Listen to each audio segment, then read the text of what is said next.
Uma futura advogada retorna para ajudar a mãe na colheita e é brutalmente humilhada, agredida e presa por policiais corruptos com a mãe. Morrendo na cela e o poder contra elas, sua irmã delegada desafia ordens de um coronel para salvá-las, enfrentando um cerco da PM. Onde está a justiça que jurei defender senão aqui? O Sou Forte do interior de São Paulo castigava a lataria azul desbotada do velho trator Valmete. Sobre o reboque, uma montanha de cana-de-açúcar recém-colhida balançava a cada solavanco da estrada de terra, prometendo o sustento de mais um mês de trabalho duro. Ao volante estava Ana Clara, uma jovem de 19 anos, cujos olhos, normalmente cheios do brilho dos sonhos universitários, agora estavam focados em a poeira levantada à sua frente, ao seu lado. Com um lenço amarrado na cabeça para se proteger do sol, estava sua mãe, Helena. As mãos de Helena, calejadas por uma vida inteira, lá dedicada à terra, descansavam no colo, mas seu rosto carregava a serenidade de quem encontra dignidade no suor. Ana Clara tinha vindo da capital, onde cursava direito com uma bolsa de estudos, apenas para ajudar a mãe na colheita. Era um ritual sagrado, uma forma de nunca esquecer suas raízes. Mal sabia ela que, naquele dia, suas raízes seriam postas à prova de uma forma brutal e inesperada. A irmã mais velha de Ana Clara, Isabela, era o orgulho da família, uma delegada titular de um dos distritos mais importantes da capital, uma mulher que havia rompido todas as barreiras para vestir seu uniforme e servir à justiça. Quando o trator finalmente alcançou o asfalto que levava à usina de açúcar a poucos quilômetros de distância, a visão de uma blitz policial AF rente fez o coração de Helena apertar um pouco. Era sempre um momento de tensão para as pessoas simples como elas, parados na beira da estrada, ao lado de uma viatura da Polícia Militar, estavam o Sargento Moraes e 2C. Ambos, suas figuras imponentes sob o sol escaldante. Moraes, um homem corpulento com um bigode grosso e um olhar que parecia carregar o peso do desprezo pelo mundo, observava cada veículo que se aproximava como um predador escolhendo sua presa. Ele não estava ali para garantir a segurança, estava ali para extorquir, para humilhar, para exercer o pequeno poder que seu uniforme lhe deu. Me feria sobre os mais vulneráveis. Quando o velho Valmete azul se aproximou, um sorriso de escárnio se formou nos lábios do sargento. Era o alvo perfeito, com um gesto grosseiro e autoritário. Ele mandou Ana Clara encostar. Ei, garota, encosta essa lata. Vê ele aí no canto agora, gritou ele, sua voz um rosnado que cortou o ar quente da tarde. Ana Clara obedeceu, desligando o motor barulho. Eu tô no trator. O silêncio que se seguiu foi preenchido apenas pelo zumbido dos insetos e pela tensão crescente. Ela e sua mãe desceram do veículo, a poeira da estrada grudando em suas roupas simples. Pois não, senhor, disse Ana Clara, sua voz calma aí. Respeitosa, apesar da abordagem hostil, estamos levando a cana aqui para a usina, é logo ali na frente. Se precisar dos documentos, as tem. Estão todos em ordem. O sargento Moraes olhou de cima a baixo, um olhar que a despia de sua dignidade, e soltou uma gargalhada áspera. É grande heroína você, hein? E essa velha aí, com essa cara de quem não cama uma semana, quem é? Ana Clara sentiu sangue ferver, mas manteve a compostura, colocando-se ligeiramente à frente de sua mãe, como um escudo. É a minha mãe, o espade. Sua voz agora um pouco mais firme. O sargento se aproximou, o cheiro de suor e arrogância emanando dele. E o que vocês estão levando aí, no meio dessa cana toda? Escondendo alguma coisa? Gente como vocês sempre tem alguma coisa para esconder. Antes que Ana Clara pudesse responder, um dos cabos, um rapaz magro com um sorriso malicioso, pulou no reboque, arrancou um pedaço de Ana e começou a mastigá-lo ruidosamente. Chefe, olha a ameaça dela, falando desse jeito. Até parece que o pai dela é desembargador, disse ele, cuspindo o bagaço no chão. O outro cabo, ainda mais baixo e vulgar, acrescentou com uma risada suja. Para mim, chefe, essas duas aí parecem mais mulher da vida. Usam a cana só de fachada. Aquele insulto foi como uma faca cravada no peito de Ana Clara. Seus olhos se encheram de fúria. A imagem de sua mãe, uma mulher que trabalhou sob sua vida inteira para lhe dar um futuro, sendo humilhada daquela forma, era insuportável. Ela respirou fundo, tentando controlar o tremor em sua voz. Veio a sua boca para falar da minha mão. Nós somos trabalhadoras, temos todos os documentos. Faça o seu trabalho e pare de os ofender. Esse tipo de linguajar não condiz com o uniforme que o senhor está vestindo. Ana Clara, com as mãos trêmulas, abriu um pequeno compartimento no painel do trator e tirou a habilitação. E os documentos do veículo, todos originais e perfeitamente em ordem. Entregou-os ao sargento. Moraes pegou os papéis, olhou para eles por um segundo com puro desprezo e, sem a menor hesitação, rasgou-os em pedaços, jogando-os no chão empoeirado. Sua imbecil, acha que vai me enganar com papel falso? Acha que pode me fazer de otário e sair numa boa? Estava tentando me passar a perna, sua expertise. E a raiva de Ana Clara explodiu. Senhor, que abuso é esse? Eram os documentos originais. Porque o senhor fez isso, quem lhe deu autoridade para agir como um criminoso, humilhando e agredindo as pessoas.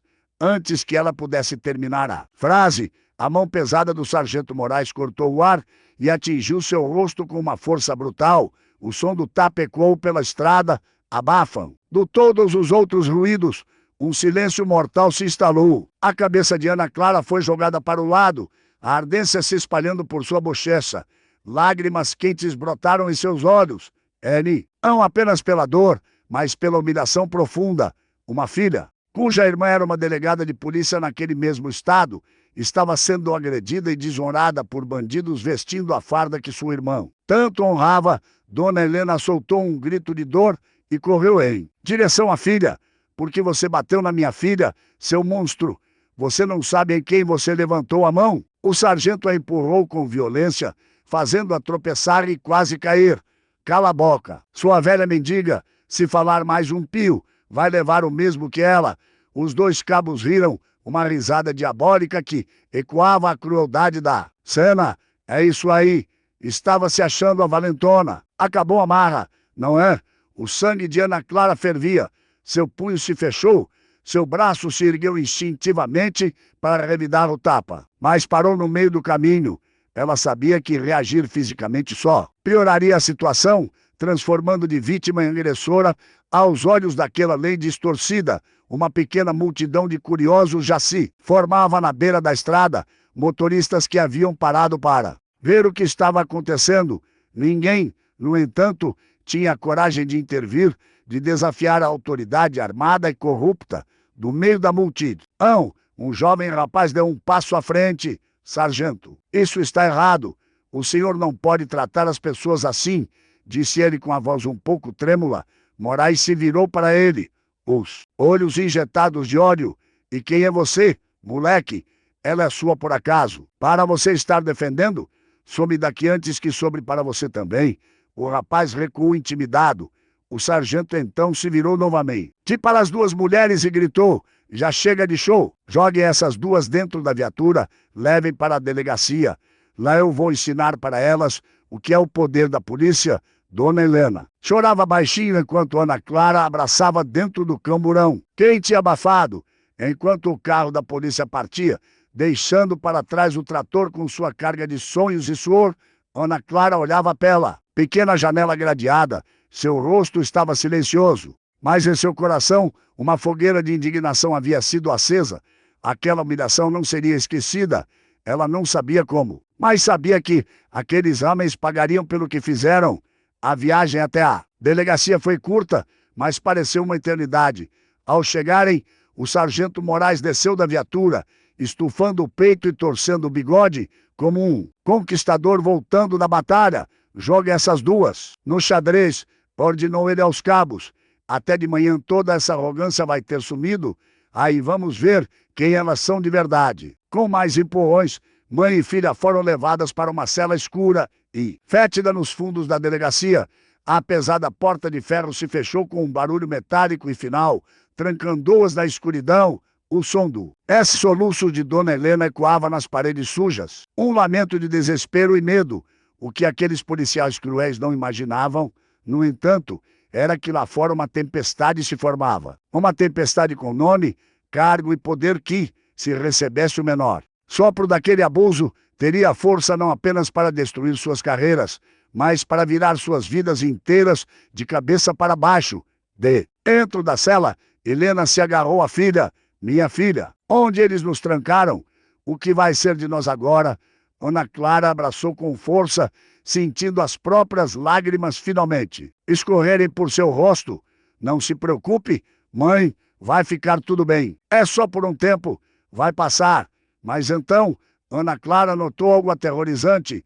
A respiração de sua mãe estava se tornando difícil, ofegante. Dona Helena sofria de asma e o estresse extremo, combinado com o ar viciado e empoeirado da cela, estava desencadeando uma crise severa. O pânico tomou conta de Ana Clara. Ela correu para a Gok. Adi começou a gritar, a bater nas barras de ferro com toda a sua força. Socorro! Abram a porta! Minha mãe está passando mal, ela não consegue respirar. Abram, por favor, ela vai morrer. Seus gritos ecoavam pelo corredor vazio da delegacia. Um som desesperado que cortava o silêncio da noite que caía. Na sala da frente, o sargento Moraes, com os pés sobre a mesa, tentava ignorar o barulho, mas a insistência dos gritos o irritou profundamente. Ele se levantou com um grunhido de raiva e marchou em direção à cela. Que gritaria é essa, sua desgraçada? N. Não se pode ter um minuto de paz nesta.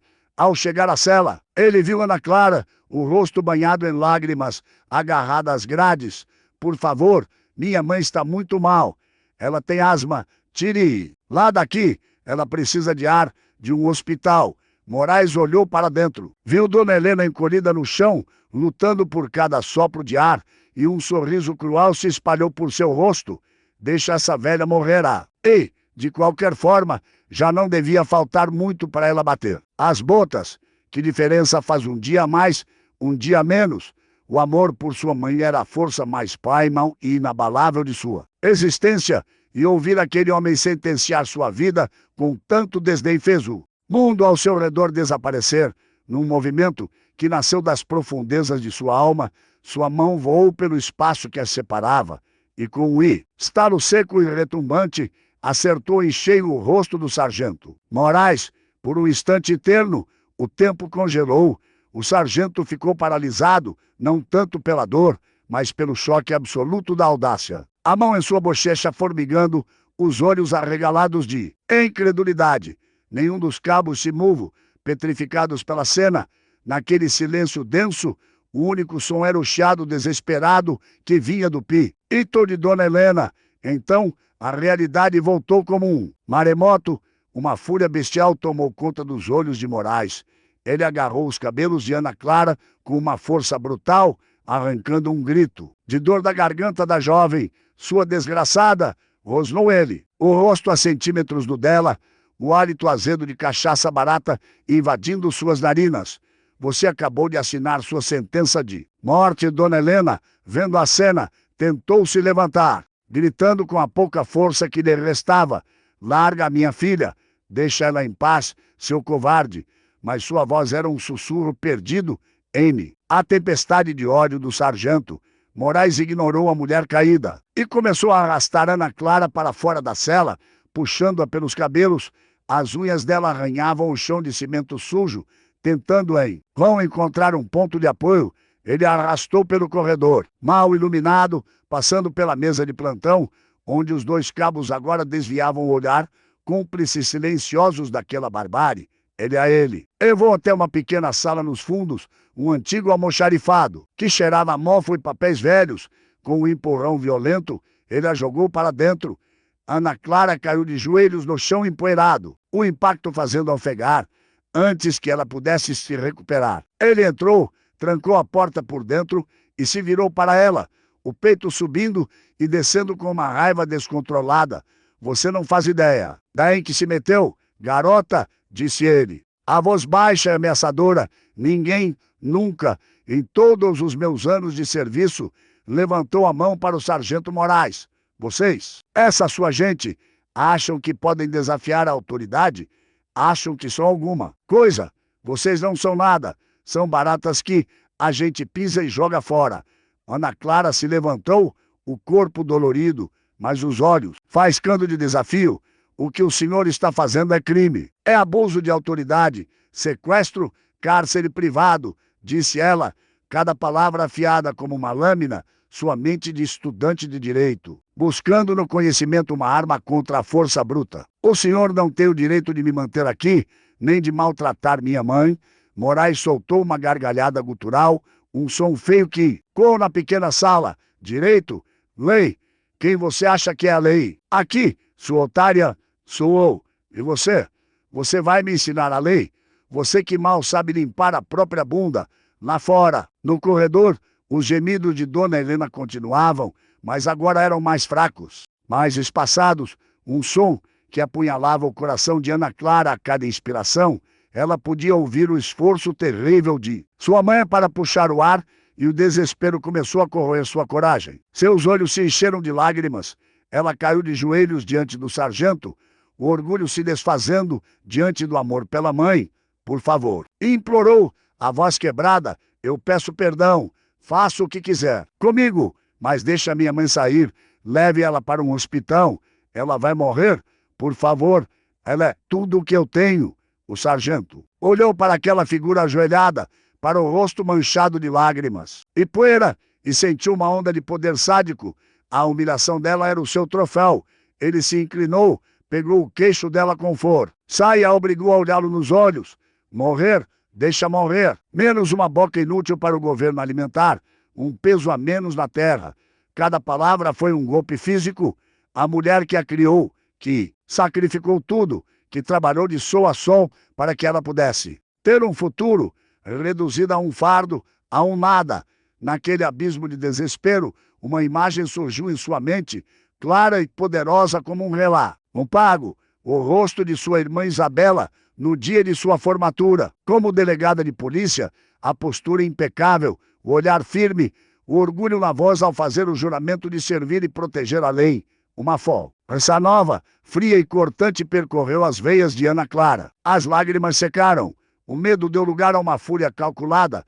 Ela se levantou lentamente, o corpo ereto, o olhar fixo no do sargento. Angou, desprovido de qualquer súplica, faça o que o senhor tiver que fazer comigo, disse ela, a voz surpreendentemente calma e firme. Mas se acontecer alguma coisa com a minha mãe, se um único fio de cabelo dela for prejudicado por sua negligência, eu juro por tudo que é mais sagrado que o senhor e cada um dos seus homens pagarão por isso. Essa farda que o senhor usa para aterrorizar inocentes vai se transformar na sua mortalha. Eu vou tirar tudo de você, cada centavo que o senhor roubou, cada noite de sono tranquila.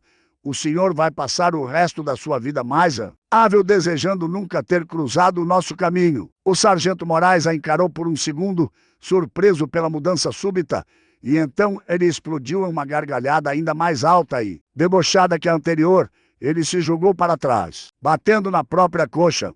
Você, uma favelada de como você vai fazer tudo isso? E como, posso saber, vai ligar para o Batman, para os Vingadores?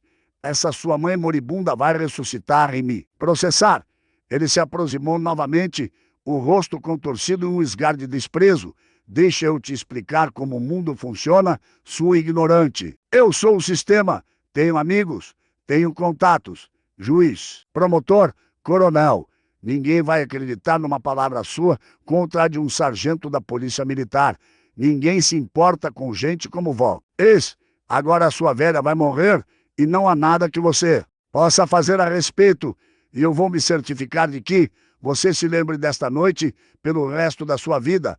Nesse momento, um som diferente veio do corredor, um som final, um suspiro longo e pesado, seguido de um silêncio absoluto. O chiado parou, os gemidos pararam. O silêncio era mais aterrorizante do que qualquer GRTU. Ana Clara sentiu um frio glacial percorrer sua espinha. Mãe, ela sussurrou, o pânico voltando com força total. Ela se atirou contra a porta, esmurrando a madeira com os punhos. Mãe, responde. Mãe. O sargento observou por um instante um brilho de curiosidade cruel em seus olhos. Acho que a velha cansou de fazer drama, disse ele com uma tranquilidade assustadora. Vou lá dar uma olhada. Não saia daí. Ele destrancou a porta, saiu e a trancou novamente pelo lado de fora, deixando Ana Clara na escuridão claustrofóbica da sala, o coração martelando contra as costelas, gritando o nome de sua mãe para paredes que não respondiam. Do lado de fora, Moraes caminhou lentamente de volta para a cela. Ele não estava preocupado, estava se divertindo com o poder de ver vida e morte que sentia ter em suas mãos. Ao chegar a Grade, ele olhou para dentro. Dona Helena estava caída no chão, imóvel, o rosto virado para a parede. Não havia movimento, não havia som. Ela estava perfeitamente quieta. Ele não se deu ao trabalho de entrar ou de verificar o PULS.PRL. O caso estava encerrado. Um sorriso lento e vitorioso se espalhou por seu rosto. Parece que a velha bateu as botas mesmo, disse ele em voz alta para si mesmo, o som ecoando no corredor vazio. Finalmente, um pouco de sossego. Havia uma satisfação doentia em seus olhos. Um problema a menos. Agora só restava a filha, a advogada de porta de cadeia. Ele se virou, a chave girando em seus dedos. Agora vamos levar a boa notícia para a órfã. Vamos ver de onde vem toda aquela mara agora. Ele caminhou de volta para a sala do almoxarifado, cada passo pesado com a arrogância de quem acredita ser intocável. Ele parou diante da porta, saboreando o momento. Adentro, Ana Clara estava encolhida no chão, as mãos cobrindo os ouvidos, tentando bloquear o terrível silêncio que vinha de fora. O som da chave girando na fechadura a fez estranho. A porta se abriu e a cirita do sargento Moraes preencheu o vão, bloqueando a pouca luz do corredor. Ele entrou, fechou a porta atrás de si e ficou parado, observando-a no escuro. Um sorriso cru brincava em seus lábios. Ana Clara levantou a cabeça. O rosto pálido e manchado de lágrimas, o medo em seus olhos era palpável. Uma pergunta muda que ela não tinha coragem de verbalizar. Como? Como ela está? Gaguejou, a voz quase inaudível. Por favor, me diga que ela está bem. O sargento deu um passo à frente, o sorriso se alargando. Ele se agachou até ficar na altura dela, como se fosse contar um segredo. Sua mãe, disse ele. A voz um sussurro venenoso. Se você quiser falar com a sua mãe de novo, vai ter que comprar um copo e um tabuleiro de Ouija, porque a sua querida mãezinha acabou de fazer a passagem. Foi para um lugar melhor, ou pior, quem sabe. O mundo de Ana Clara se desintegrou. As palavras do sargento não fizeram sentido a princípio. Eram apenas ruídos cruéis. Mas então a compreensão a atingiu com a força de um trem desgovernado, um grito sem som. Seu corpo inteiro ficou rígido, como se tivesse sido transformado em pedra, e lá empurrou para o lado com o pé, como se ela fosse um objeto em seu caminho, e saiu da sala, deixando a porta aberta. Pode ir lá ver o presunto se quiser, disse ele por cima do ombro. Enquanto se afastava pelo corredor, por um momento, Ana Clara não se moveu. O choque era tão profundo que paralisou cada músculo, cada pensamento. Então, como uma represa se rompendo, uma onda de negação e horror a impulsionou para a frente. Ela se arrastou para fora da sala, depois se colocou de pé, as pernas trêmulas mal a sustentando, e correu desajeitadamente em Dires. A cela aberta, o coração gritando uma única palavra: não, não, não. Ao chegar à entrada da cela, ela parou. A visão que a encontrou roubou o ar de seus pulmões. Sua mão, sua Helena, estava deitada no chão frio e sujo, exatamente como o sargento havia descrito. Imóvel, silenciosa, pálida sob a luz fraca da única lâmpada do corredor, o corpo dela, que sempre fora um porto seguro de calor e vida, agora parecia pequeno e frágil. Ana Clara caiu de joelhos ao lado dela, as mãos tremendo tanto que mal conseguia tocá-la. Mãe, sussurrou ela. Mãe, acorda, sou eu, a Ana. A brincadeira acabou. Mãe, abre os olhos, por favor. Ela sacudiu suavemente. Depois, com mais força. Mãe, fala comigo. Não faz isso comigo. Mãe, por favor. Mas não houve resposta. O corpo de Helen permaneceu inerte. A dor que rasgou o peito de Ana Clara era algo para o qual não havia nome, um sofrimento tão vasto e profundo que ameaçava consumi-la por inteiro. Foi então que o sargento Moraes retornou, acompanhado pelos dois cabos. Ele olhou para a cena com um ar de enfado. E aí, Garota, já acabou o choro? Essa velha está morta ou só está se fazendo? Ele se virou para um dos cabos. Pega essa carcaça daí, leva lá para trás e desova em algum lugar. Se alguém perguntar, a gente diz que ela teve um mal súbito, um ataque cardíaco. Acontece, os cabos deram um passo à frente, hesitantes para pegar o corpo de Helena. Naquele instante, algo dentro de Ana Clara se partiu e se refez em algo novo, algo duro e afiado como vidro quebrado.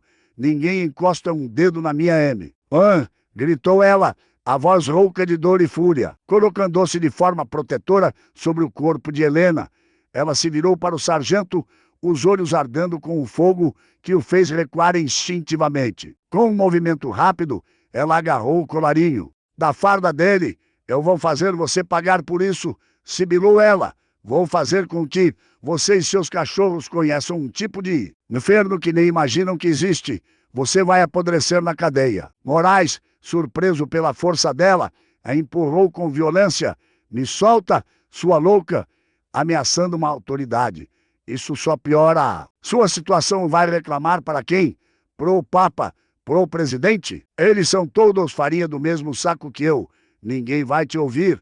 Ele a desprezou, certo de que sua dor a tornava impotente, que essas palavras eram apenas o vento de uma tempestade passageira. Ele não podia estar mais enganado.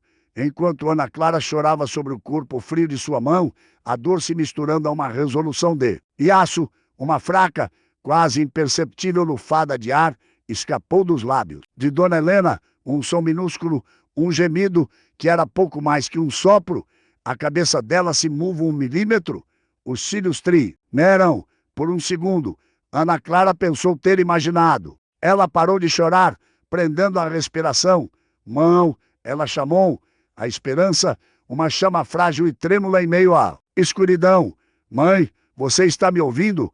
Lentamente, com um esforço que parecia monumental, os olhos de Dona Helena se abriram, turvos e desfocados. Ela piscou, a consciência retornando em ondas lentas e dolorosas. A primeira coisa que viu foi o rosto de sua filha, a poucos centímetros do seu. Ela tomou uma respiração mais profunda, um som áspero que encheu o silêncio da cela. Ana Clara solto. Um grito que era uma mistura de alívio, choque e alegria pura. Ela se jogou sobre a mãe, abraçando-a. Mãe, você está viva? Meu Deus, você está viva.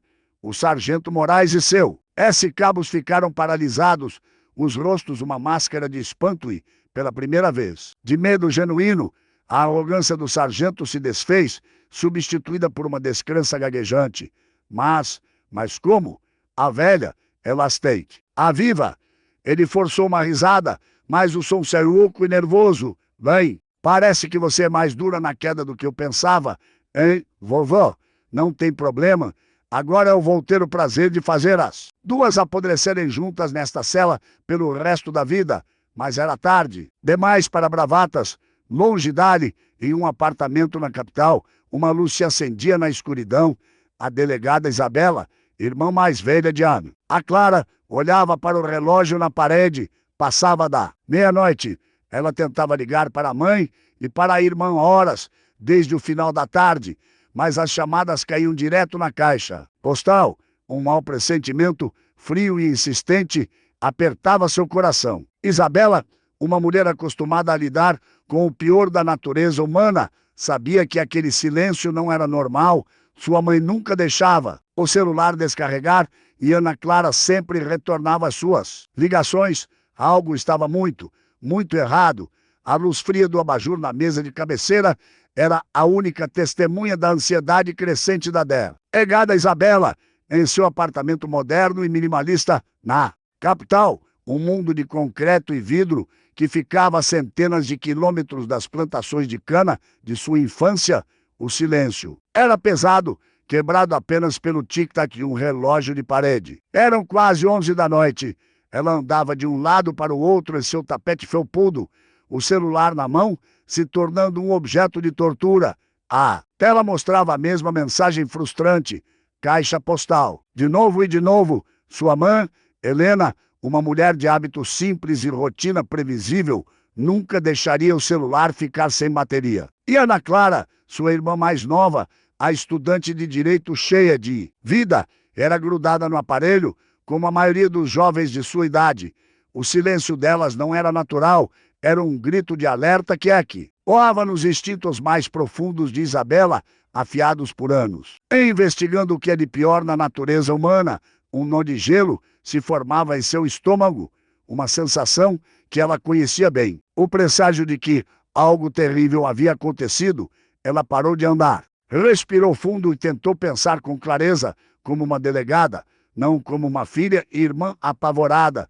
Precisava de olhos e ouvidos no local. Sua mente vasculhou as memórias da pequena cidade, buscando um rosto amigo, alguém de confiança. Então, um nome surgiu: Lucas, o filho do dono da mercearia, um rapaz bom e trabalho. A Dorque sempre tratou sua mãe com um respeito quase filial. Com os dedos trêmulos, ela encontrou o número dele em sua agenda e discou.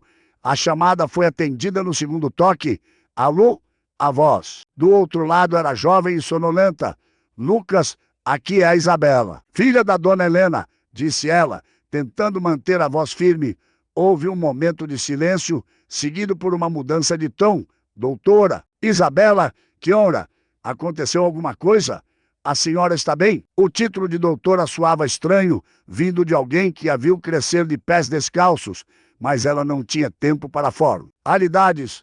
Lucas, desculpe a hora, mas estou preocupada, não consigo falar com minha mãe, nem com a Ana desde a tarde.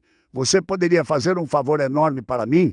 Poderia ir até a minha casa e ver se está tudo bem?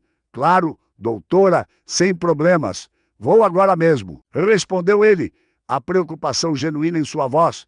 Me dê 5 minutos. Aqueles 5 minutos se estenderam por uma eternidade. Isabela permaneceu de pé ao lado da janela, olhando para as luzes da cidade, que nunca dormia, mas seu coração estava na pequena casa de tijolos aparentes, cercada por um mar de cana. Finalmente, o telefone tocou. Era Lucas, o doutora. Ele começou, a voz hesitante. Eu estou aqui na frente. A casa está toda escura e tem um cadeado grande no portão. O trator também não está na garagem. Parece que não tem ninguém. A confirmação de sua pior suspeita a atingiu, como um soco. Cadeado no portão. Sua mãe só trancava a casa assim quando viajava, o que ela nunca fazia sem avisar. O nó S. O estômago se apertou até se tornar uma dor aguda. O protocolo deu lugar ao instinto. A delegada assumiu o controle. Obrigada, Lucas. Você me ajudou muito, disse ela, a voz agora fria e controlada. Ela desligou. Imediatamente fez outra ligação. Alves, prepare a viatura. Estamos saindo em 10 minutos. Chame o Ricardo também. Viagem longa. Sem esperar por uma resposta, ela foi até seu armário, tirou o jeans e a camiseta que usava e vestiu seu uniforme de trabalho, a calça tática, a camisa preta com o brasão da Polícia Civil no braço e o colete à prova de balas. Prendeu a pistola no coldre de sua cintura ao se olhar no espelho. Não viu mais a filha preocupada. Viu a delegada de polícia Isabela Fontes, uma mulher que o sistema havia treinado para encontrar respostas na escuridão. A viagem da capital para o interior foi uma batalha silenciosa contra o tempo e os pensamentos sombrios. A viatura descaracterizada, um sedã preto potente, cortava a escuridão das rodovias, deixando para trás o brilho incessante da metrópole e, mergulhando na penumbra do campo, o asfalto liso deu lugar a estradas vicinais esburacadas e o cheiro de poluição foi substituído pelo aro doce e terroso da cana-de-açúcar recém-cortada. Um perfume que normalmente lhe trazia conforto, mas que naquela noite parecia sufocante. Sentada no banco do passageiro, Isabela observava a paisagem familiar passar como um borrão, mas sua mente estava em outro lugar. Ela via o rosto de sua mãe enrugado pelo sol, mas sempre pronto para um sorriso. Via Ana Clara, os olhos brilhando com sonhos de justiça, a mesma chama que um dia consumiu. Elas eram sua rocha, a razão de todo o seu esforço. A ideia de que alguém pudesse lhes fazer mal era um fogo que queimava em suas veias, alimentando uma fúria fria e determinada. Seus 2 investigadores, Alves e Ricardo, Homens de sua mais alta confiança permaneciam em silêncio, respeitando a tempestade que sabiam as ter. Ar se formando dentro dela, chegaram à pequena cidade. Pouco depois das 2 da manhã, a rua de sua antiga casa estava deserta, mergulhada em um silêncio profundo. A viatura parou em frente ao portão de ferro. O cadeado, exatamente como Lucas descrevera, brilhava sob a luz dos faróis. Alves, resolva isso, ordenou Isabela, a voz baixa. O investigador pegou um corta-vergalhão da mala do carro e, com um estalo metálico, o cadeado se partiu. O som ecoou na rua silenciosa como um tiro. Eles entraram na propriedade. A casa, que sempre fora um farol de calor e vida, parecia fria e abandonada. Isabela usou sua própria chave para abrir a porta da frente. Lá dentro, o ar estava parado. Tudo parecia em ordem, mas era uma ordem vazia, sem alma. Na cozinha, uma xícara de café pela metade estava sobre a mesa. Na sala, o livro que sua mãe estava lendo jazia aberto no sofá. Pequenos vestígios de uma vida interrompida abruptamente. Isabela sentiu o cheiro fraco do perfume de lavanda de sua mãe e teve que se apoiar na parede. A dor da ausência quase a derrubando. Eles revistaram cada cômodo, cada canto. Nada, delegada, disse Ricardo ao voltando do quintal. Nenhum sinal de arrombamento, nenhuma luta. É como se elas tivessem simplesmente evaporado. A palavra ficou pairando no ar. Pessoas não evaporam. A experiência dizia a Isabela que sempre havia uma explicação e, geralmente, era a pior possível. Com o coração pesado, ela trancou a casa novamente. Havia apenas um próximo passo lógico: a delegacia local, um pequeno posto da Polícia Militar que servia à cidade e aos distritos rurais vizinhos. Era o primeiro lugar onde qualquer ocorrência seria registrada. Ao chegarem, a visão do prédio modesto e mal cuidado, com a tinta descascando e uma única lâmpada amarelada piscando sobre a entrada, contrastava brutalmente com a estrutura moderna de seu distrito na capital. Era um feudo, um pequeno reino governado por quem quer que estivesse de Perilê. Então, Isabela respirou fundo, endireitou os ombros e entrou, seguida de perto por seus 2 homens. A sala de recepção cheirava a café velho e mofo. Atrás de um balcão de madeira arriscado, um homem corpulento, com um bigode grosso e uma farda mal ajambrada, estava sentado com os pés sobre a mesa, lendo uma revista de palavras cruzadas. Era o sargento Moraes. Ao som os passos, ele levantou os olhos, a irritação evidente em seu rosto por ter sua paz interrompida. Mas então ele viu a figura de Isabela, viu a postura, o colete, o distintivo brilhando em seu peito. E, mais importante, a aura de autoridade que a cercava. Ele viu os 2 homens altos e sérios que a flanqueavam. Em um instante, os pés caíram da mesa com um baque surdo. Ele se levantou, de um salto, derrubando a revista, e bateu uma continência desajeitada, o pânico piscando em seus olhos. Senhora, pois não, senhora delegada, em que posso ajudar? Gaguejou ele, o suor começando a brotar em sua testa. Isabela o ignorou por um momento, seus olhos varrendo o ambiente sujo, absorvendo cada detalhe. Então ela se virou para ele, seu olhar tão cortante quanto uma navalha. Minha mãe e minha irmã estão desaparecidas, disse ela, a voz desprovida de emoção. Helena e Ana Clara Silva, moradoras do Sítio das Flores. A última vez que foram vistas foi hoje, à tarde. Quero saber se houve algum registro de acidente. Alguma ocorrência envolvendo as duas. O rosto do sargento ficou pálido. O nome de Ana Clara, a jovem que ele havia humilhado e arrastado para uma cela, saindo dos lábios de uma delegada da capital. Era uma coincidência impossível e aterrorizante. Ele engoliu em seco o nó em seu pescoço. Não, senhora, nenhum registro.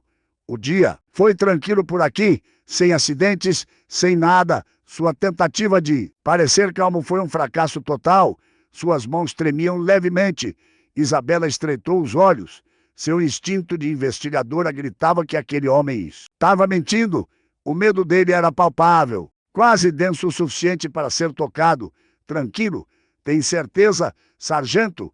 Ela pressionou, dando um passo à frente. Talvez seja melhor você checar seus registros novamente. Não precisa. Senhora delegada, eu me lembraria.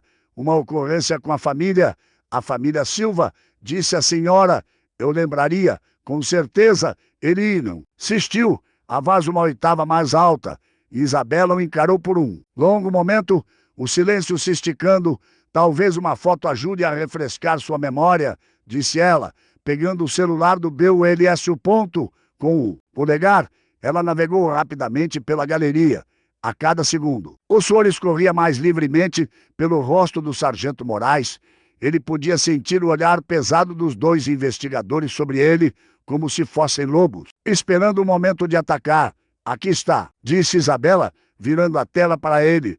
A foto mostrava Helena e Ana Clara sorrindo, abraçadas em frente à casa durante o último NAC. À luz dos olhos delas, a felicidade genuína capturada naquele momento era uma faca no peito de Isabela. Para o sargento Moraes, era a visão de seu próprio cadafalso. No momento em que seus olhos pousaram na imagem, a cor sumiu completamente de seu rosto. Ele ficou branco como cera. A mão que ele estendeu para pegar o celular tremeu tão violentamente que ele a recolheu. Seus lábios se moveram. Mas nenhum som saiu. O pânico total e absoluto tomou conta dele. Eram elas, a velha e a garota atrevida, a mãe e a irmã da delegada. A compreensão da magnitude catastrófica de seus atos o atingiu com a força de um raio. Isabela observou a reação dele. A confirmação fria de suas suspeitas se solidificando em seu coração. O que foi, sargento? Você parece ter visto um fantasma. Você as conhece? Antes que o sargento pudesse articular uma única palavra de negação, um som veio dos fundos da delegacia.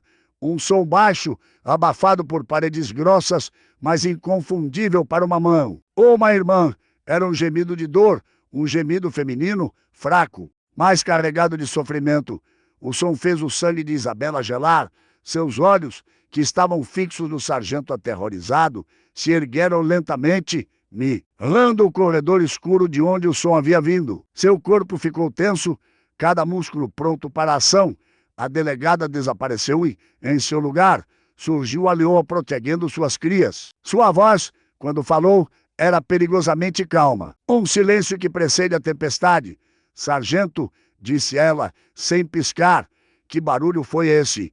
O som, fraco, mas inegável, ia ter sugado todo o ar da sala. Seus olhos, antes cheios de uma arrogância covarde, agora eram poças de puro pavor. Ele abriu a boca para inventar uma desculpa, qualquer mentira que pudesse comprar-lhe um segundo a mais, mas as palavras não vieram. Era como se a autoridade gélida no olhar da delegada tivesse lhe roubado a voz. Ele apenas gaguejou, um som patético que foi um misto de negação e súplica. É só um bêbado, doutora. Um Zé Ninguém que a gente prendeu mais cedo, fazendo barulho. A mentira era tão fraca, tão transparente, que foi um insulto. A inteligência de Isabela, seus olhos se estreitaram, a paciência se esvaindo como areia em uma ampulheta. Ela não respondeu. Em vez disso, deu um passo para o lado, o corpo se movendo com uma eficiência predadora, e fez um sinal quase imperceptível com a cabeça para seus investigadores, Alves e Ricardo, que até então eram apenas sombras silenciosas atrás dela, moveram-se com uma velocidade surpreendente. Em um piscar de olhos, eles estavam flanqueando o sargento, cada um colocando uma mão firme em seu ombro, uma demonstração de força contida, mas absoluta. Não se mova, Sargan. Tu, disse Alves, a voz baixa e sem emoção. O toque foi o suficiente para quebrar a paralisia de Moraes, que tentou recuar, o pânico tomando conta de suas feições. O que é isso? Não podem fazer isso. Esta é a minha delegacia, ele protestou, a voz esganiçada. Isabela se virou para ele. O desprezo em seu rosto era tão evidente que o fez encolher. Sua delegacia, repetiu ela, cada sílaba pingando veneno. A partir deste momento, sargento, esta é a cena de um crime e o senhor é o meu principal suspeito. Agora que a boca. Ela não esperou por uma resposta. Virou-se, começou a caminhar em direção ao corredor escuro. O som de suas botas no piso de cimento encardido era o único barulho na sala. Cada passo era deliberado, pesado, com a antecipação do horror que ela tem. E encontrar. O corredor era estreito e mal iluminado, com manchas de umidade florescendo nas paredes e um cheiro de mofo e desespero que parecia se agarrar à sua garganta. Ela podia ouvir agora mais claramente os sons que vinham do fundo. Não eram os gritos de um bêbado, era o choro contido de uma mulher, pontuado por gemidos de dor. Era um som que seu coração eco. Esse antes mesmo que sua mente pudesse processar. Era a voz de sua irmã, e o som fraco e ofegante que a acompanhava era o som de sua mãe lutando para respirar, um fogo branco e inca. No descente de fúria subiu por sua espinha, queimando o medo, deixando para trás apenas uma determinação fria como o aço. Ela acelerou o passo, quase correndo. O corredor terminava em uma e com a porta de cela, uma grade de ferro pesada e enferrujada. Através das barras, ela podia ver duas figuras encolhidas no chão sujo. Seu mundo parou de girar. O ar foi arrancado de seus pulmões, com a força de um soco, ali, no chão frio, com os cabelos emaranhados e o rosto manchado de lágrimas e sujeira. Estava Ana Clara, sua irmãzinha, a estudante de direito que sonhava em mudar o mundo. E nos braços de Ana Clara, deitada e encolhida, lutando por cada sopro de ar, estava Helena, sua mãe. O rosto de sua mãe estava pálido, quase azulado sob a luz fraca, e seus lábios tremiam. O lenço que ela sempre usava na cabeça estava caído ao seu lado, revelando seus cabelos grisalhos desgrenhados. Por um instante, Isabela ficou paralisada, uma filha vendo o impensável, a visão de sua família, as duas mulheres mais importantes de sua vida, tratadas como lixo em uma jaula imunda. Quebrou algo dentro dela, mas a fratura não a enfraqueceu. Pelo contrário, cimentou sua alma. Com uma fúria pura e indomável. Abra, ela ordenou. A voz rouca, sem se virar, Ricardo, que a havia seguido, pegou o molho de chaves do cinto do sargento paralisado e encontrou a chave certa. O som do metal girando na fechadura foi ensurdecedor. A porta se abriu com um rangido. Ana Clara levantou a cabeça ao ouvir o barulho. Seus olhos, vermelhos e inchados de tanto chorar, se arregalaram em descrença quando viram a figura de Isabela parada. Na porta, por um segundo, ela pensou que estava alucinando, que o desespero havia finalmente quebrado sua mente. Bela, ela sussurrou a voz. Um fiapo, Isabela entrou na cela e caiu de joelhos ao lado delas, a farda se sujando no chão imundo, sem que ela se importasse. Suas mãos, normalmente firmes e seguras, tremiam enquanto ela teve o rosto da mão. A pele de Helena estava fria e úmida. Mãe, sou eu, a Isabela. Eu estou aqui. Helena abriu os olhos lentamente, a confusão nublando seu olhar. Ao ver o rosto de sua filha mais velha, uma lágrima solitária escorreu por sua bochecha. Ela tentou falar, mas apenas um chiado fraco saiu de seus lábios. Ana Clara se arrastou para perto, agarrando o braço da irmã como se fosse uma âncora em um mar de loucura. Bela, ele nos prendeu, ele rasgou nossos documentos, ele me bateu, ele disse coisas horríveis sobre a mamãe. Ela começou a passar mal, asma. Eu pedi ajuda, eu gritei, mas ele não quis abrir. Ele disse para deixar ela morrer. Cada palavra era um martelo batendo no coração de Isabela. Ela fechou os olhos por um momento. A imagem do rosto arrogante do sargento Moraes queimando em sua mente, o desrespeito, a humilhação, a agressão, a tortura e, o pior de tudo, a tentativa de homicídio por omissão de socorro. Ela se virou para Ricardo. Chame uma ambulância agora. Código vermelho. Diga que é para a delegada Isabela Fontes. Sua voz era um comando de campo de batalha. Ricardo sacou o rádio e se afastou, sua voz firme e profissional cortando a noite. Isabela então se voltou para sua mãe, com uma delicadeza que contrastava com a fúria em seus olhos. Ela a pegou no colo. Helena era mais leve do que ela se lembrava, frágil como um pássaro ferido. Vai ficar tudo bem, mas eu estou aqui agora. Ninguém nunca mais vai encostar um dedo em você. Ela se levantou, carregando a Oi para fora da cela, como se estivesse resgatando-a de um incêndio. Passou por Ana Clara e disse com uma suavidade que não usava há anos: levante-se. Ana, acabou. Do lado de fora da cela, Alves Mante, iam o sargento Moraes e os dois cabos que haviam aparecido. Atraídos pela comoção, encostados na parede, os rostos dos cabos eram uma mistura de medo e estupor. O de Moraes era uma máscara de terror absoluto, a compreensão de que o pequeno reino de tirania havia desmoronado de forma espetacular ao ver Isabela saindo da cela com a mãe nos braços. Ele começou a balbuciar: doutora, eu juro, eu não sabia, foi um mal-entendido, elas me desacataram, eu posso explicar. Isabela parou na frente dele, seus olhos faiscando com um ódio tão frio que parecia queimar. Ela olhou para o rosto de Lar, depois para a mãe em seus braços, depois de volta para ele. Explicar. Ela sibilou: você vai ter o resto da sua vida miserável para tentar explicar isso para um juiz, seu verme.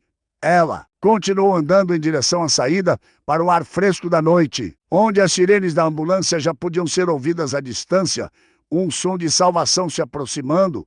Ana Clara seguiu de pé. Rantu, o corpo ainda tremendo, mas um novo tipo de força começando a se acender em seu olhar ao ver a irmã em ação.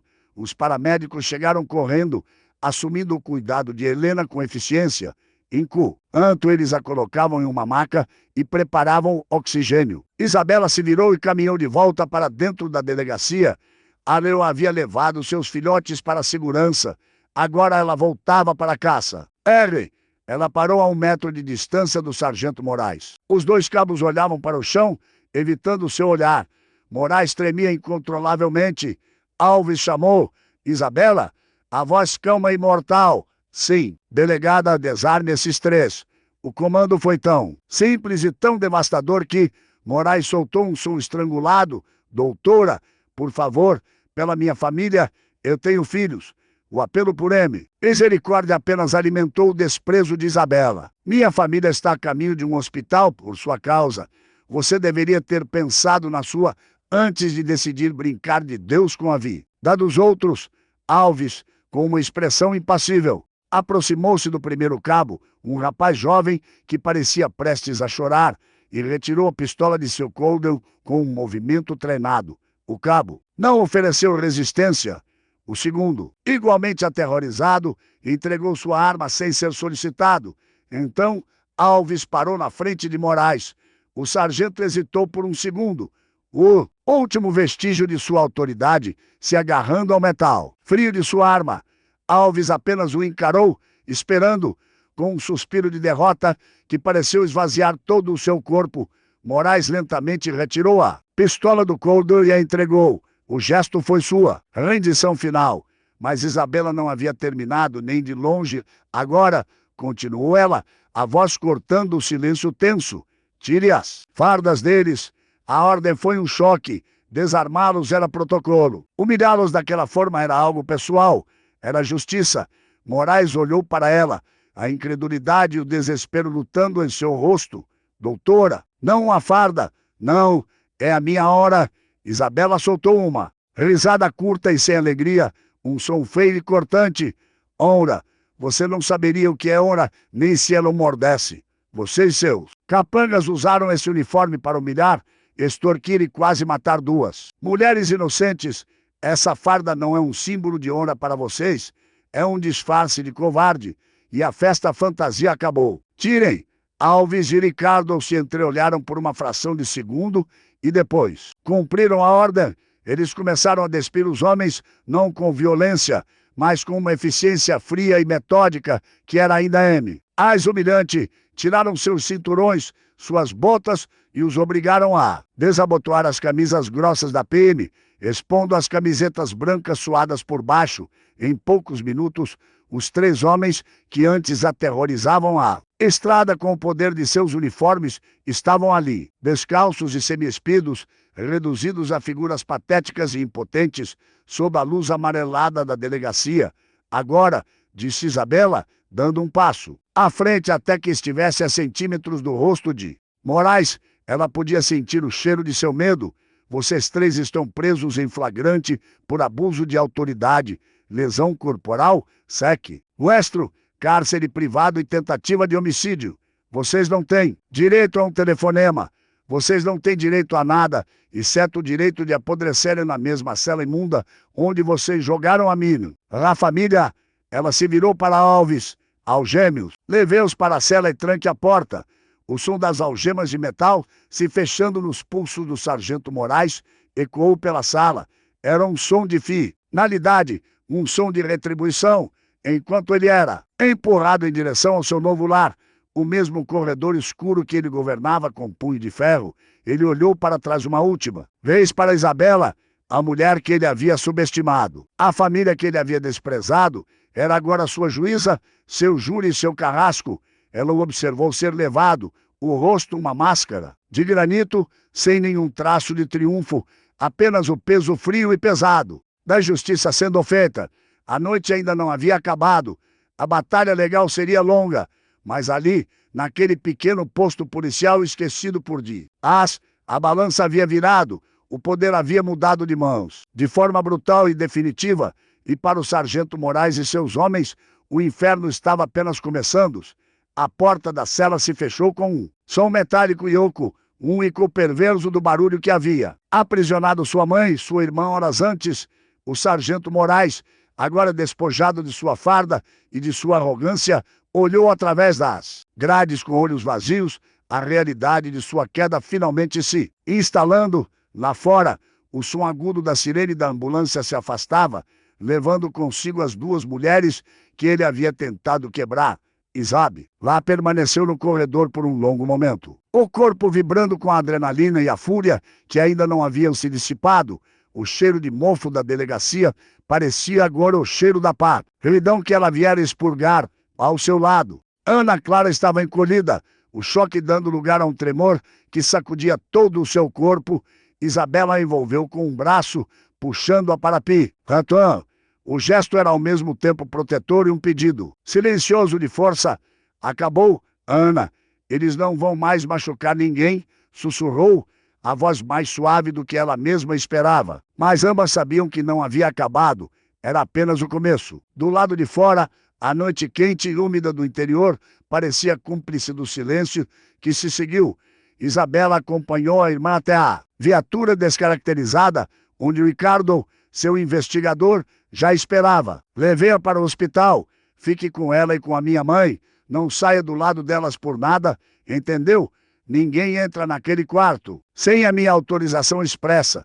Ricardo assentiu, o rosto sério. Pode deixar, doutora. Ana Clara olhou para a irmã, os olhos cheios de um medo renovado. Você não vem? Isabela tocou o rosto da irmã, a bochecha ainda levemente inchada, onde a mão de Moraes a havia atingido. A visão reacendeu o fogo em seu peito. Eu tenho que limpar essa sujeira. Tenho que garantir que eles nunca mais vejam a luz do dia.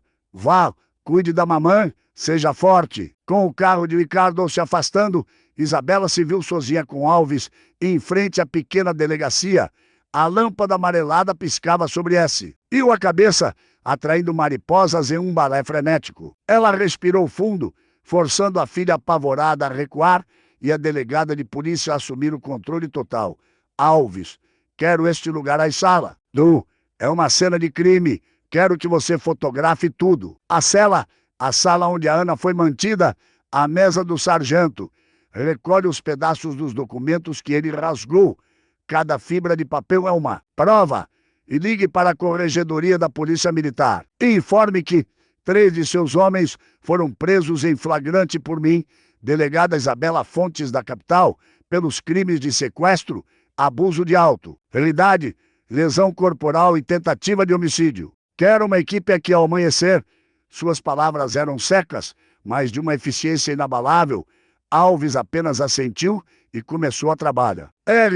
Enquanto ele fazia as ligações, Isabela voltou para dentro do prédio fétido. Ela se sentou na cadeira do sargento, o assento ainda quente. Sobre a mesa, a revista de palavras cruzadas, um cinzeiro cheio e uma caneca com o símbolo de um time de futebol local. A banalidade daquilo tudo a enojava. Aquela era a cadeira de onde um pequeno tirano governava seu feudo, destruindo vidas entre um café e outro. O telefone da delegacia tocou. Um som estridente que cortou o silêncio. Isabela o atendeu, a voz fria como gelo. Delegacia, Do outro lado, uma voz grossa e autoritária. Ia, acostumada a dar ordens e não a recebê-las, respondeu: aqui é o coronel Antunes, comandante do batalhão da PM desta região. Quem está falando? Isabela sentiu um nó se formar e, em seu estômago, a engrenagem do sistema começava a girar. Delegada Isabela. Fontes da Polícia Civil. Houve uma pausa. Isabela podia quase ouvir o coronel processando a informação, conectando os pontos. Delegada. Recebi uma ligação muito estranha de um dos meus oficiais. Ele me disse que a senhora invadiu a delegacia de polícia e prendeu, sem mandado e sem justificativa, o sargento de plantão e 2 cabos. Espero que isso seja um grande mal-entendido. A calma calculada na voz do coronel era mais ameaçadora do que qualquer grito. Era a voz da corporação, do poder estabelecido que é e proteja a qualquer custo. Coronel, não foi um mal-entendido, respondeu Isabela, mantendo o tom firme. Seus homens foram presos em flagrante delito. Eles sequestraram, agrediram e mantiveram em cárcere privado 2 cidadãs, uma delas, minha mãe, que quase morreu por omissão de socorro. A única coisa estranha aqui é o comportamento criminoso de seus subordinados, cidadãos que, segundo o relato preliminar que recebi, desacataram os oficiais. No exercício de sua função, retrucou o coronel, a voz endurecendo: delegada, a senhora sabe tão bem quanto é o que as coisas no interior são diferentes. Às vezes, é preciso um pouco mais de firmeza. Seus homens cometeram um excesso, talvez, mas nada que justifique uma prisão feita por outra força policial, ainda mais com assinho, ou sendo parente direta das supostas vítimas. Isso tem nome, doutora, chama-se conflito de interesses.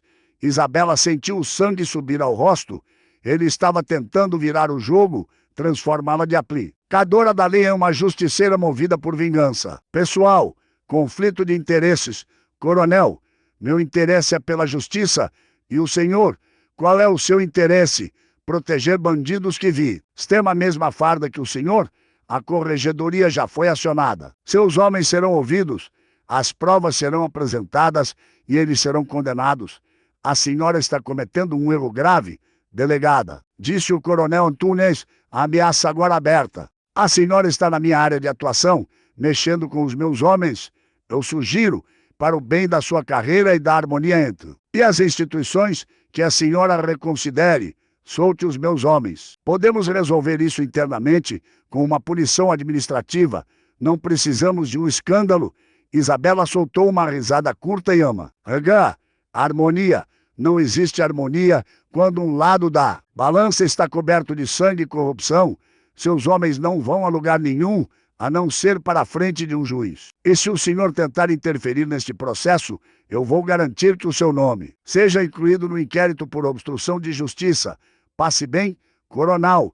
Ela desligou o telefone com força, o plástico, e, estalando sob a pressão de seus dedos, a ameaça era clara.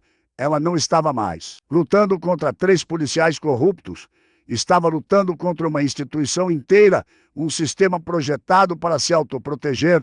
Do lado de fora, as luzes de um carro se aproximando iluminaram a entrada da delegacia. Um velho Fiat parou e dele desceu um rapaz jovem, o mesmo que havia tentado intervir na estrada. Era Lucas, o filho do dono da mercearia. Ele se aproximou de Alves, que guardava a porta, e falou de forma hesitante. Alves o conduziu para dentro. Ao ver Isabela, o rapaz tirou o boné, amassandou entre as mãos nervosas. Dai, Isabela, eu sou o Lucas. Eu estava lá na estrada. Eu vi o que eles fizeram. Os olhos do rapaz estavam cheios de medo, mas também de uma determinação silenciosa.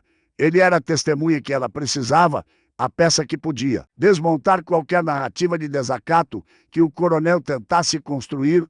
Lucas, disse Isabela, a voz suavizando, você sabe que testem. O ar pode ser perigoso para você. Eles podem tentar te intimidar. O rapaz engoliu em seco, mas endireitou os ombros. Eu sei, doutora, mas eu também vi o rosto da sua mãe. Ela me lembrou a minha avó. O que é certo, se a senhora precisar de mim. Eu conto tudo o que eu vi, palavra por palavra. Naquele momento, em meio a toda a podridão, A coragem daquele jovem foi como um farol. Isabela sentiu uma onda de gratidão. Obrigada, Lucas. Sua coragem fará diferença. Alves anotou o nome completo e o telefone de Lucas. Enquanto o rapaz saía, o telefone de Isabela tocou. Novamente, desta vez era um número desconhecido da capital. Ela atendeu, esperando ser a corregedoria, mas a voz do outro lado era de seu superior direto, o delegado Sekchanar, e seu tom não era de apoio. Isabela, que diabos está acontecendo aí? O secretário de segurança acabou de me ligar. O gabinete do governador recebeu uma chamada do comando-geral da PM. Eles estão dizendo que uma delegada da capital está causando um incidente diplomático no interior, prendendo policiais militares por um suposto desentendimento familiar. Estão falando em abuso de poder, em usar o cargo, ou para vingança pessoal. Isabela, o que você fez? O mundo de Isabela pareceu encolher. O coronel Antunes não havia perdido tempo. Ele não usou a força, usou algo muito mais poderoso. A política. Ele havia escalado a situação para os mais altos escalões do governo, transformando um caso de polícia em uma crise institucional. Doutor, com todo o respeito, não é um suposto desentendimento, disse ela, tentando manter a calma. É um crime. Meus homens estão coletando as provas. Tenho uma testemunha ocular. Minha mãe está hospitalizada. Eu não quero saber dos detalhes. E Isabela, cortou o Sekchanar, a voz tensa e irritada. Eu quero saber como vamos conter essa crise. A ordem de cima é clara. Evite o escândalo. Resolva isso de forma discreta. Eles querem que você solte os policiais militares e transfira o caso para a corregedoria. Eles prometem uma investigação rigorosa. Isabela sentiu o chão sumir sob seus pés. A promessa de uma investigação rigorosa pela própria corporação era uma piada de mau gosto. Significava que Moraes e seus homens receberiam uma suspensão de alguns dias e depois seriam transferidos para outra cidade para aterrorizar outras famílias. Era a receita para a impunidade. Senhor, eu não posso fazer isso, respondeu ela, a voz baixa, mas firme. Eu prendi aqueles homens em flagrante. Soltá-los seria preso. A aricação seria uma traição a tudo o que o nosso distintivo representa. O nosso distintivo representa uma hierarquia.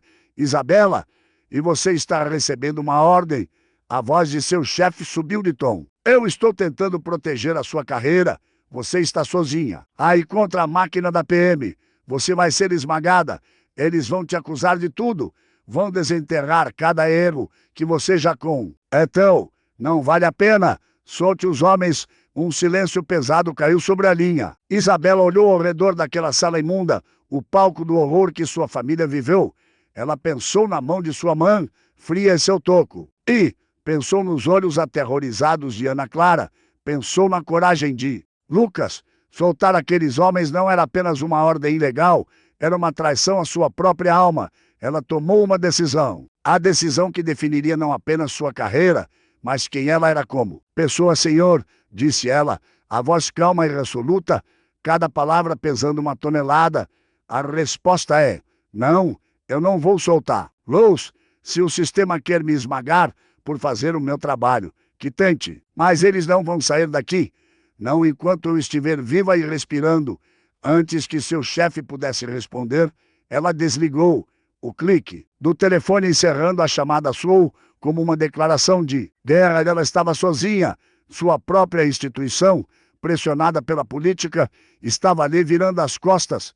Ela não tinha mais o peso da Polícia Civil atrás dela. Era apenas Isabela Fontes. Uma filha e uma irmã contra um coronel. A polícia militar e agora o poder do Estado. Alves se aproximou, o rosto grave. Problemas. Doutora, Isabela olhou para ele, um pequeno sorriso cansado, tocando seus lábios. Você nem imagina, Alves. Parece que a noite vai ser longa. Nesse exato momento. O som de múltiplos veículos, se aproximando em alta velocidade, quebrou o silêncio da madrugada. Luzes azuis e vermelhas começaram a piscar do lado de fora, pintando as paredes da delegacia com cores de guerra. Isabela e Alves correram para a janela, do lado de fora, bloqueando a rua. Não havia uma ou duas, mas 5 viaturas da polícia militar. Portas se abriram e mais de 20 policiais fortemente armados, com fuzis e equipamento de choque, começaram a desembarcar, formando um perímetro ao redor da pequena delegacia. A porta de uma das viaturas da frente se abriu e dela desceu um homem alto, de farda, impecável e com as insígnias de coronel brilhando em seus ombros. Ele caminhou lentamente em direção à entrada, as mãos para trás, o rosto uma máscara de autoridade implacável. O coronel Antunes não havia vindo para conversar, ele havia vindo para tomar sua delegacia de volta. À força, a pequena delegacia estava agora sob cerco, e lá dentro, Isabela sabia que a luta por justiça havia se transformado em uma luta por sobrevivência. As luzes azuis e vermelhas das viaturas da polícia militar banhavam a pequena delegacia em um brilho fantasmagórico, cortando a escuridão da noite rural. 20 homens armados com fuzis, trajando uniformes de tropa de choque, haviam formado um semicírculo ameaçador em frente à entrada, seus rostos impassíveis por trás das viseiras dos capacetes. O ar, antes preenchido pelo som dos grilos, agora vibrava com o zumbido tenso dos motores e o estalo ocasional de um rádio policial. Era um cerco, uma demonstração de força bruta e intimidação desproporcional, projetada para esmagar a insubordinação de uma única mulher.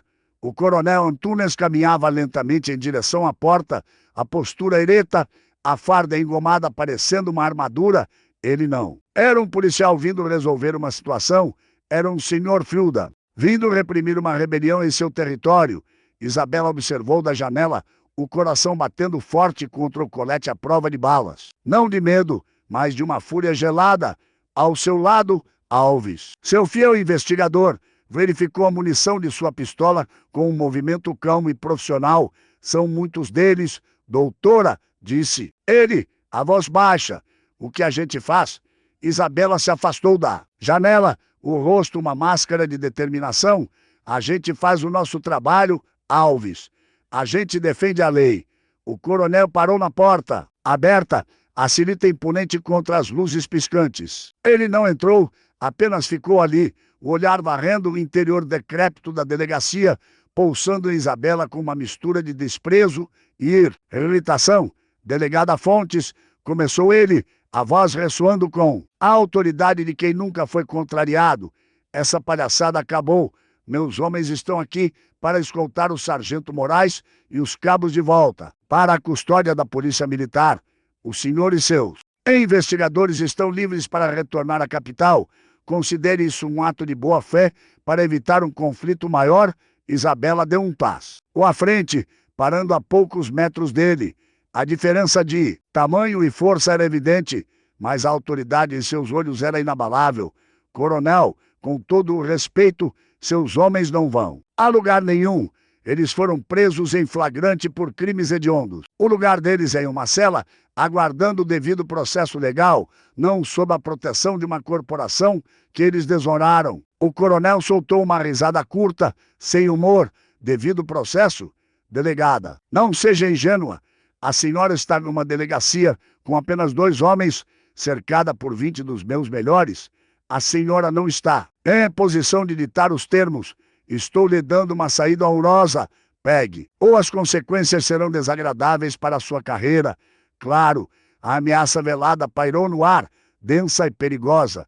Ele estava dizendo que poderia tomar o prédio à força e criar uma narrativa onde ela era a agressora. No complexo jogo de poder e política, a versão dele, apoiada pelo aparato da PM, prevaleceria.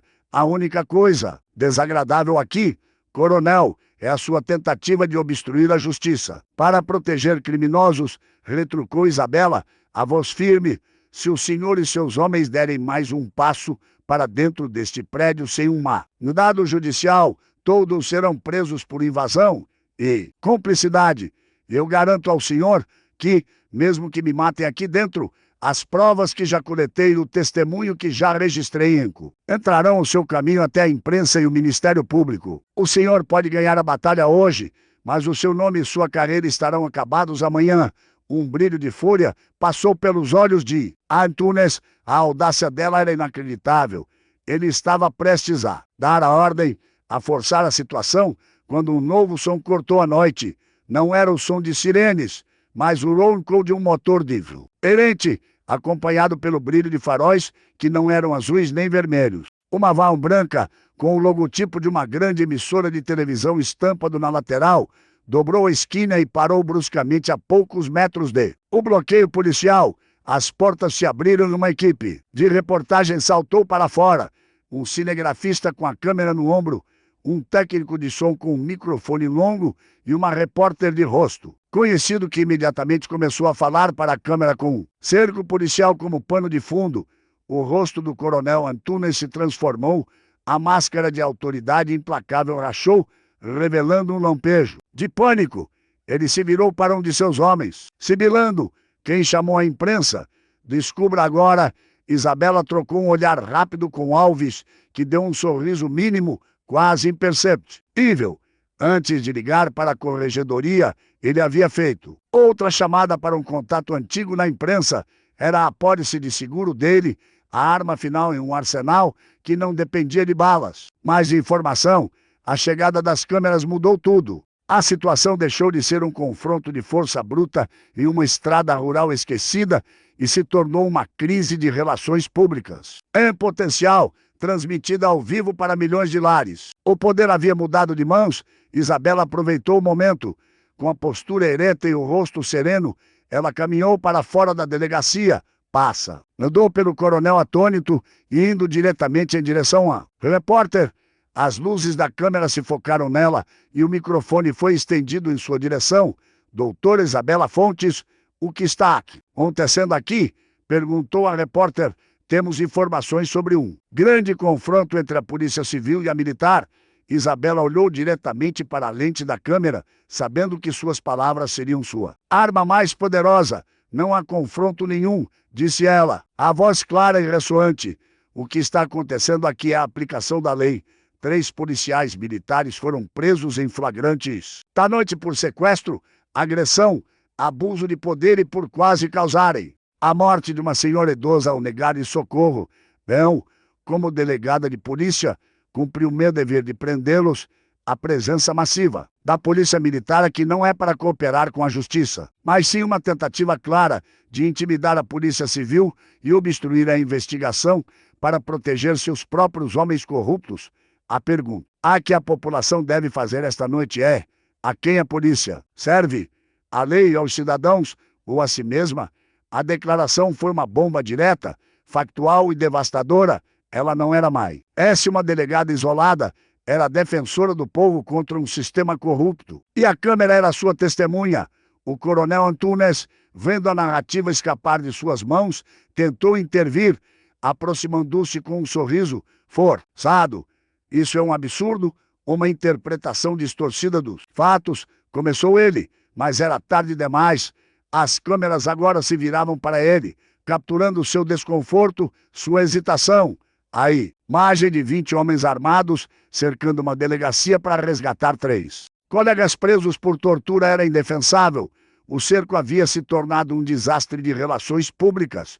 Poucos minutos depois, com as imagens já sendo transmitidas ao vivo, mais carros começaram a chegar. Desta vez, eram viaturas descaracterizadas da Corregedoria da PM e da alta cúpula da Polícia Civil, enviadas às pressas da Capite para controlar o escândalo que explodia em rede nacional. A batalha de Isabela havia acabado. A guerra pela justiça estava apenas começando, mas agora ela não lutava mais sozinha, sob os holofotes da mídia e a supervisão forçada de seus superiores. Os trâmites legais seguiram seu curso com uma correção que jamais teriam em circunstâncias normais. O sargento Moraes e seus 2 cabos foram formalmente autuados e, em vez de serem entregues aos cuidados de seus colegas, foram transferidos sob forte escolta da Polícia Civil para um presídio de segurança máxima na capital, para aguardar o julgamento longe de qualquer influência do coronel Antunes. Com o amanhecer pintando o céu de tons de laranja roxo, Isabela finalmente deixou a pequena delegacia. O prédio que fora palco de tanto horror agora estava silencioso, um monumento à noite em que a justiça, por um triz, prevaleceu. Ela dirigiu diretamente para o hospital da cidade vizinha, o coração pesado de exausto e preocupação. Encontrou Ana Clara dormindo em uma poltrona Ao lado do leito da mãe, Helena estava acordada, o oxigênio ajudando sua respiração, o rosto pálido, mas os olhos, ao verem a filha mais velha, se encheram de um amor e orgulho imensuráveis. Isabela se sentou na beira da cama e segurou a mão calejada de sua mão, a mesma mão que a criara, que a guiara. Acabou. Eles foram presos. Eles vão pagar pelo que fizeram. Helena apertou a mão da filha, as lágrimas escorrendo silenciosamente por seu rosto. Eu nunca duvidei de você, minha filha, sussurrou ela. Vó, e sempre foi a minha guerreira. Ana Clara acordou e se juntou a elas. E ali, naquele quarto de hospital estéril, as três mulheres se abraçaram, sua família ferida, mas não quebrada. O amor que as unia era uma fortaleza que nenhuma brutalidade poderia destruir. Meses se passaram. A história se tornou um escândalo nacional, um símbolo da luta contra a corrupção policial. O julgamento do S. Ardento Moraes e seus cúmplices foi rápido, impulsionado pela pressão pública, com o testemunho corajoso de Ana Clara e do jovem Lucas e as provas irrefutáveis coletadas por Isabela. Todos foram condenados às penas de prisão por múltiplos crimes. Perdendo seus cargos e suas pensões, o coronel Antunes foi afastado do comando e entrou para a reserva, sua carreira manchada para sempre pela tentativa de acobertamento. Em seu escritório na capital, Isabela olhava pela janela o movimento incessante da cidade. A luta lhe custara caro. Ela enfrentou inquéritos internos, ameaças veladas e o ostracismo de muitos colegas que a viam como uma traidora do sistema, mas ela não se arrependia. Toda vez que olhava para o distintivo em seu peito, lembrava-se daquela noite, lembrava-se que a justiça não é um conceito abstrato, mas uma batalha travada todos os dias nas pequenas delegacias e nas grandes metrópoles por pessoas dispostas a arriscar tudo pelo que é certo. Sua mãe se recuperou completamente e Ana Clara voltou para a faculdade de Direito, não mais com a inocência de uma sonhadora, mas com a determinação forjada no fogo de uma futura advogue. Eide que sabia o verdadeiro preço da justiça. A história de Isabela nos lembra que, mesmo nas noites mais escuras, quando as forças da corrupção e do poder parecem invencíveis, a coragem de uma única pessoa pode acender uma luz forte o suficiente para guiar o caminho, e ela nos ensina que a verdadeira força não está no uniforme que se veste ou na arma que se carrega, mas na integridade do corpo, ação e na vontade inabalável de lutar pelo que é justo. Não importa o custo, a vitória sempre pertence àqueles que ousam defender a verdade. Se esta história tocou o seu coração e fortaleceu a sua fé na justiça, pedimos que você deixe o seu like, compartilhe este vídeo para que mais pessoas possam se inspirar. Não se esqueça de se inscrever no nosso canal para mais histórias como esta aí. Por favor, comente abaixo de qual cidade ou país você está nos assistindo. Gostaríamos muito de saber até onde a nossa mensagem chegou. Muito obrigado.